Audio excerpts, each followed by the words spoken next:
Welcome, grade 11 mindsetters. This is Life Science. As you know, I'm Katleho and this is Ilse. How are you, Hi, Ilse? Katleka. I'm good. And you? Great, thank you. Please let us know what plant diversity has in store for us. Okay, last week we were looking at, we started this section, and we did mainly bacteria, and we did the protista, and we did fungi. Now we're actually going to look at the real plants, bryophytes, pteridophytes, spermatophytes, all those real plants. That's why I'm wearing my green today for plants. Bright green. Yes, wonderful. That's fantastic. Yes. Thank you, Ilse. So you guys know that I know there's going to be lots of questions between you grade 11s. So make sure that you send them on our Facebook page, facebook.com/learnextra, and our Twitter handle is @learnextra. Grade 11s, this show is for you, as you know. So all your questions are welcome. You can actually start sending your questions at the start of the show. You don't even have to wait till the end,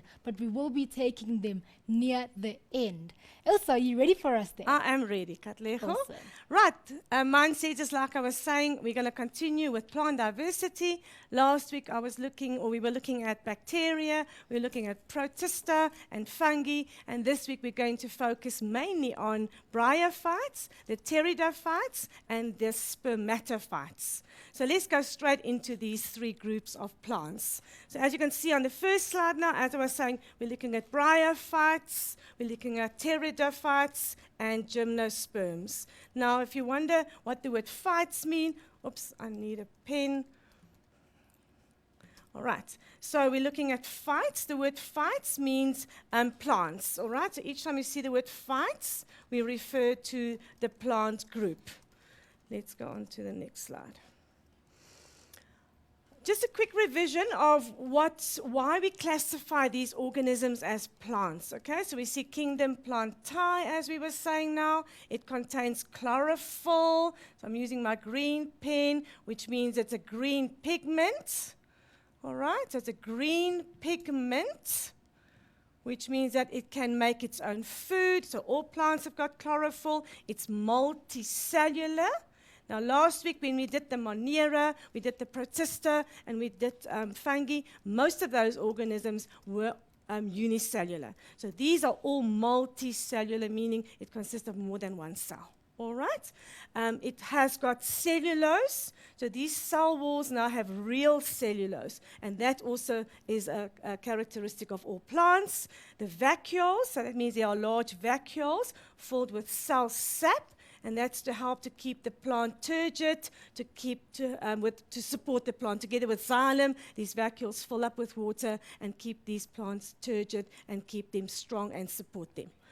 Right, they contain plastids. Now, grade 10 work, if you can remember, there are three different plastids. We have the chloroplasts.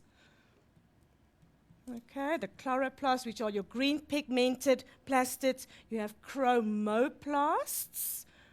I'm just going to do that. Those are all the color pigments. And then lastly, you have the leucoplasts, which are all the plastids that contain colorless plastids, like, for example, in potatoes, where they store starch. All right.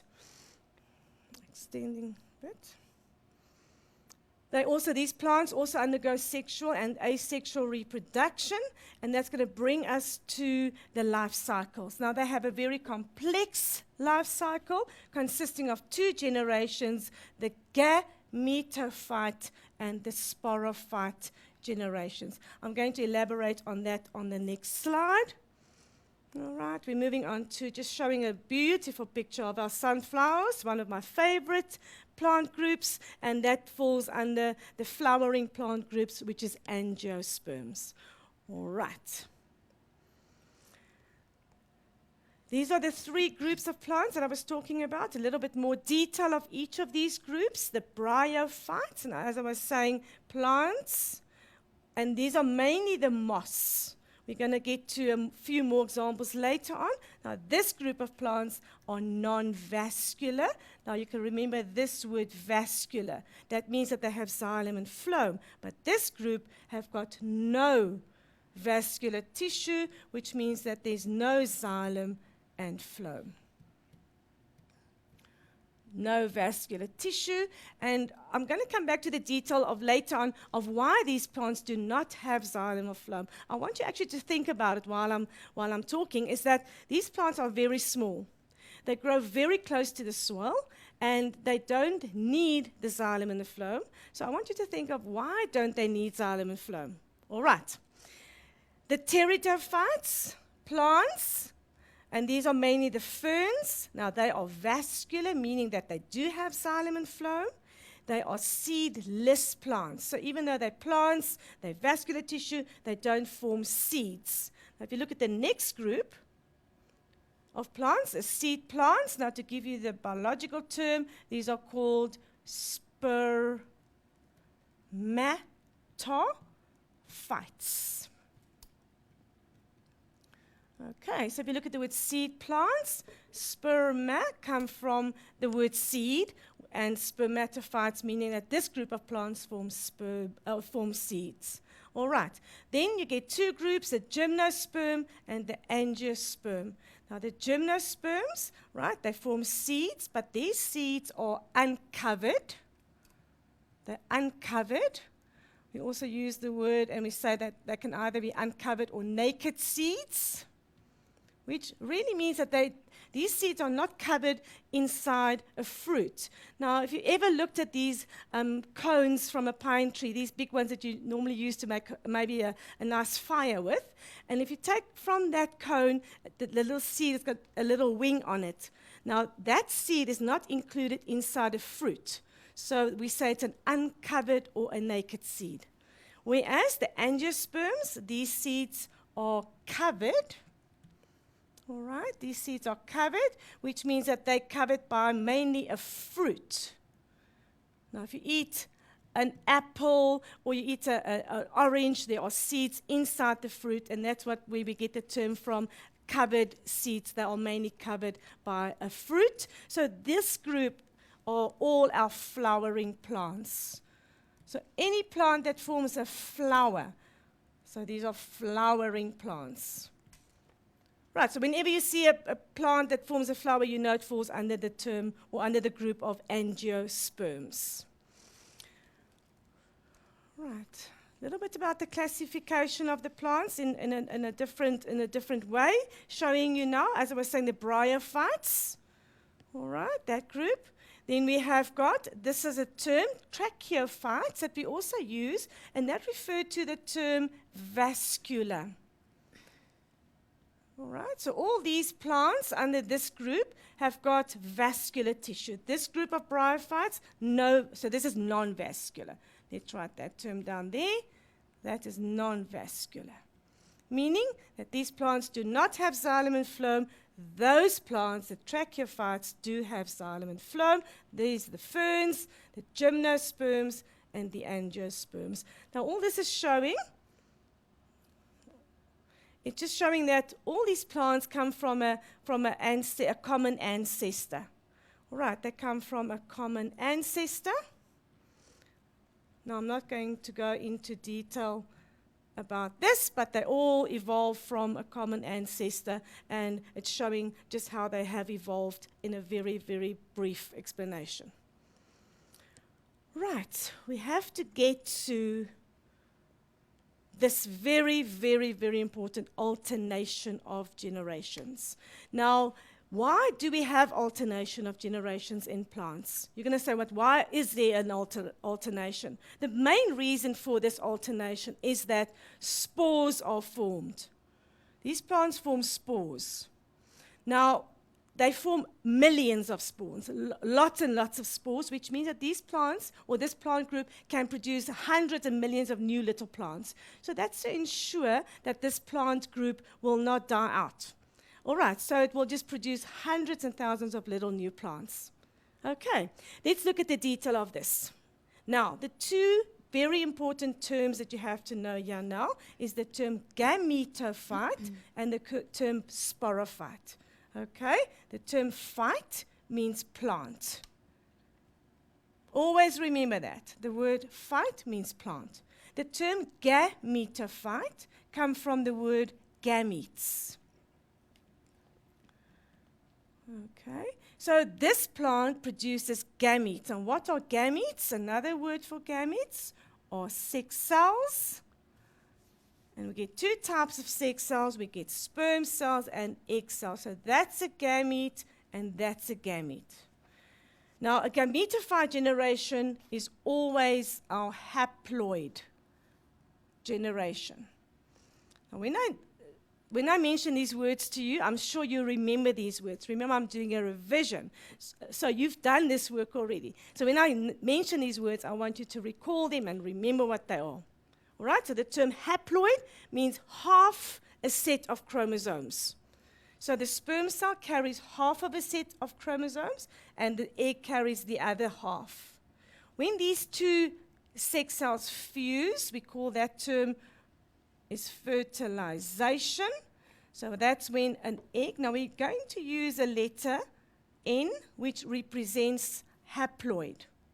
Now in matric, you are going to learn a little bit more about these terms when you do meiosis. All right? Now, a sperm cell is haploid, egg cell is haploid. The two fertilize, and it produces a zygote, which is now going to represent the diploid generation, and we're going to use the letter, or this number 2, and the letter N to represent diploid. All right, so egg and egg, so we can say N plus N. There's a little bit of math. So N plus N makes 2N.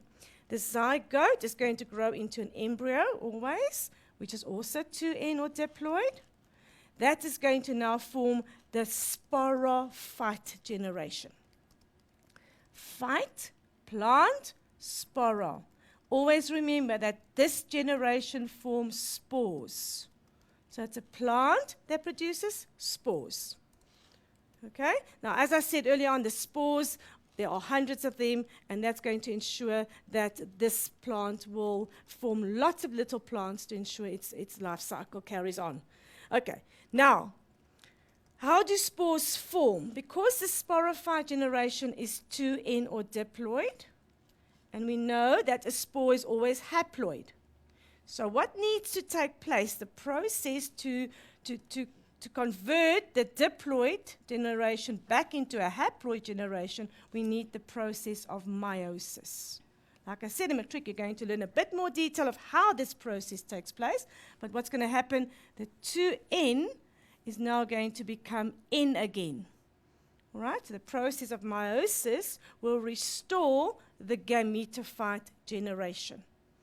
Okay, so now we have the two generations, Sporophyte, Gametophyte generation. And we have to now apply this alternation of generation to the moss plant, and we have to apply this to the fern plant, and the gymnosperm, the pine tree, and to the flowering plant.